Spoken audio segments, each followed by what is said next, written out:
आप देख रहे हैं अब तक न्यूज इंडिया, जो आपको रखे आगे। आज मालेगांव म्यूनिसिपल कॉर्पोरेशन में मालियाती साल 2024-25 का बजट पेश किया गया। ये बजट कॉर्पोरेशन के प्रशासक रविंद्र जाधव के जरिए पेश किया गया। आज मालेगांव के पंचशील नगर में एक शख्स के घर में फ्रिज का कंप्रेसर फटने के सबब आग लगने का मामला पेश आया, जिस पर काबू पा लिया गया है।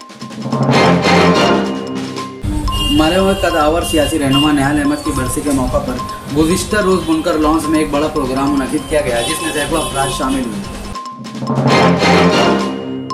महाराष्ट्र में आज से SSC इम्तिहानात का आगाज हो गया। इस साल रियासत भर से 16,09,445 तलबा इस इम्तिहान में शिरकत कर रहे हैं। महाराष्ट्र के वजीर आला के साथ दोनों नायब वजीर आला कल बारामती के दौरे पर रहेंगे। इस पस मंजर में शरद पवार ने इन तीनों को रात में अपने घर पर खाने की दावत दी है, लेकिन इस दावत को ठुकरा दिया गया।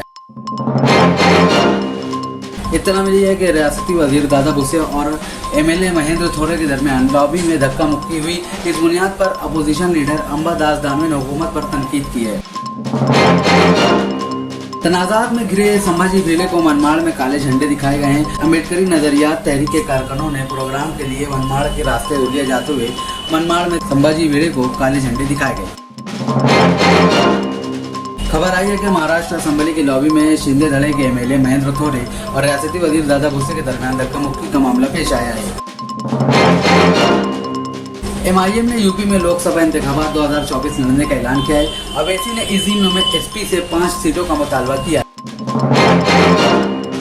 आसाम में कई ग्रुपों ने शहरियत तरमीमी कानून के खिलाफ एहतजाज में वजीर आजम नरेंद्र मोदी के दौरे के दौरान 9 मार्च को तमाम अजला में भूख हड़ताल समेत मुतादिद एहतजाजी प्रोग्राम शुरू करने का ऐलान किया है। मध्य प्रदेश के रुदाहिरा गांव में लहसुन को लेकर 2 खानदानों के दरमियान गोलियां चल गई, जिसमें एक की मौत हो गई और दूसरा शदीद जख्मी हो गया है। बेंगलुरु के रामेश्वर कैफे में हुए धमाके में कम से कम 5 अफराद जख्मी हुए। धमाके के बाद फायरमैन मौका पर पहुंच गए और आग पर काबू पा लिया गया। मुहिब उर्दू मोहम्मद सियासतदां, उत्तराखंड, उत्तर प्रदेश और मिजोरम के साबिक गवर्नर डॉक्टर अजीज कुरैशी का तवील अदालत के बाद जुमा को भोपाल के अपोलो अस्पताल में इंतकाल हो गया। जुमेरात को शुमाली गजा में इमदादी टर्कों से इमदाद हासिल करने आए फलस्तीनियों पर इजरायली फौजियों ने फायरिंग कर दी। इस फायरिंग में 112 अफराद हलाक जबकि तकरीबन 800 लोग जख्मी हुए हैं। अरब और मुस्लिम ममालिक समेत अक़वाम मुत्तहिदा ने इजराइल की इस फायरिंग को घिनौना जुर्म करार दिया है। इजरायली हक्काम ने तस्लीम किया है कि इजरायली फौजियों ने इमदाद हासिल करने हजूम पर गोलियां चलाई हैं। ईरान में महसा अमीनी की मौत के बाद हिजाब के लाजमी कवानीन के खिलाफ बड़े पैमाने पर 2022 में एहतजाज के बाद पहला पार्लिमानी इंतखाब हो रहा है। पार्लिमानी इंतखाबात के लिए आज वोट डाले जा रहे हैं। रमजान से कबल जंगबंदी मुआहदे के नाफिज होने की बात करने वाले अमेरिकी सदर जो बाइडेन को अब इस बात का यकीन नहीं है कि अगले हफ्ते तक कोई मुआहदा तय पा सकता है। बांग्लादेश के दारुल हुकूमत में एक 6 मंजिला शॉपिंग मॉल में आग लगने से कम 44 अफराद हलाक और दर्जनों जख्मी हो गए हैं। मुतादिद अफराद की मौत इमारत से नीचे कूदने की सबब हुई है।